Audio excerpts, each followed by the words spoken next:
lagi bersama saya, Suster Grace, di channel Suster Grace. Teman-teman, pada saat ini saya akan melanjutkan kembali katekese sedikit tentang bagaimana cara mempersiapkan perkawinan Katolik. Kali lalu pada video yang lalu saya sudah memberi sedikit informasi bagaimana prosedur mengurus perkawinan Katolik yang untuk yang seiman atau yang sama-sama Katolik. Nah, pada video kali ini kembali saya mau memberi informasi atau sedikit katekese tentang prosedur perkawinan Katolik yang beda gereja atau beda agama. Pada video yang sebelum-sebelumnya kan saya sudah sedikit menyinggung tentang perkawinan dalam gereja Katolik, yaitu yang seiman, ada yang beda gereja dan beda agama. Nah, teman-teman, untuk yang beda gereja dan atau beda agama, maka prosedurnya yang beda gereja artinya gereja Kristen yang non-Katolik juga tetap menyiapkan surat baptisnya.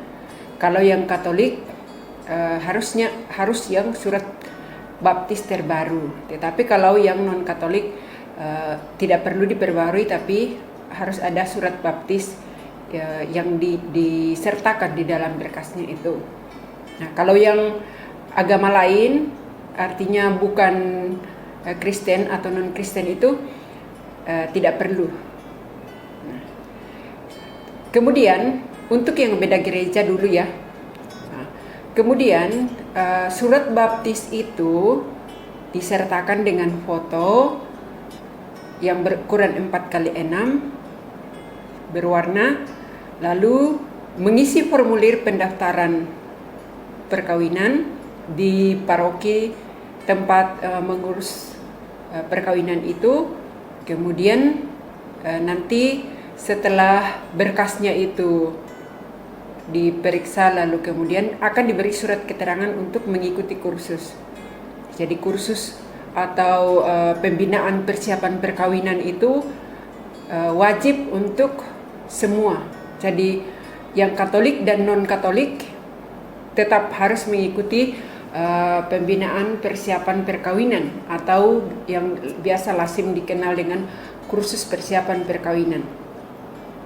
Setelah mengikutinya, maka sertifikat yang diberikan itu yang menjelaskan tentang bahwa mereka sudah mengikuti pembinaan persiapan perkawinan, mereka kembali ke paroki tempat untuk mengurus perkawinan, lalu menyerahkan sertifikat itu atau surat keterangan itu, dan kemudian akan dilanjutkan dengan proses berikutnya.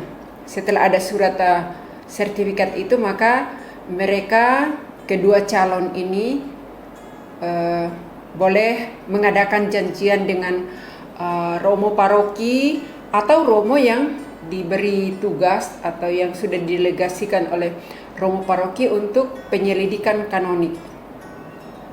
Nah, dalam penyelidikan kanonik itu untuk yang non-Katolik, baik yang beda gereja atau beda agama, maka mereka menghadirkan 2 orang saksi yang di bawah sumpah.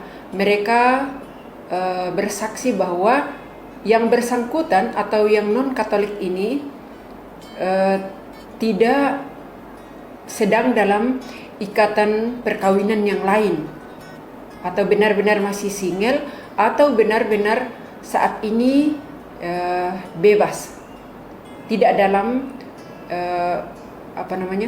tidak sedang terikat dengan perkawinan lain. Nah, setelah mereka menjalani penyelidikan kanonik, dan di dalam penyelidikan kanonik itu juga baik yang beda gereja ataupun beda agama, nanti ada lagi surat perjanjian yang harus ditandatangani oleh yang pihak Katolik dan non-Katolik. Surat perjanjian itu memang judulnya janji pihak yang Katolik. Isi perjanjiannya itu bahwa dia akan tetap setia pada imannya, dan kemudian jika kelak mereka memiliki atau dianugerahi anak-anak, maka dia berjanji untuk mendidiknya secara Katolik dan mendidiknya dalam iman secara Katolik dan juga mengimani Katolik. Nah, jadi perjanjian itu ditandatangani oleh yang pihak Katolik dan non-Katolik. Sehingga kemudian hari jika ada masalah, sudah mereka harus ingat kembali bahwa mereka sudah berjanji, khususnya yang pihak Katolik, bahwa dia berjanji untuk setia pada imannya, yaitu pihak iman Katolik, dan juga berjanji untuk mendidik anak-anak yang dipercayakan Tuhan kepadanya dengan iman Katolik. Nah, setelah semuanya sudah selesai, ditandatangani oleh kedua mempelai, disaksikan oleh Romo yang memberi penyelidikan kanonik. Kemudian juga setelah saksi dari pihak non-Katolik itu menandatangani kesaksian mereka, apa yang mereka bersaksi, apa yang mereka jelaskan tentang pihak non-Katolik, maka selanjutnya Romo Paroki akan membuatkan surat permohonan dispensasi. Artinya mereka, Romo Paroki akan membuatkan, atau Romo yang memberi penyelidikan kanonik itu akan membuatkan surat permohonan dispensasi agar mereka boleh diberkati secara Katolik di gereja Katolik. Nah, setelah itu nanti itu sudah urusan paroki, lalu kemudian menunggu berkasnya disetujui oleh Bapak Uskup atau Vikep yang tempat mengajukan permohonan dispensasi itu.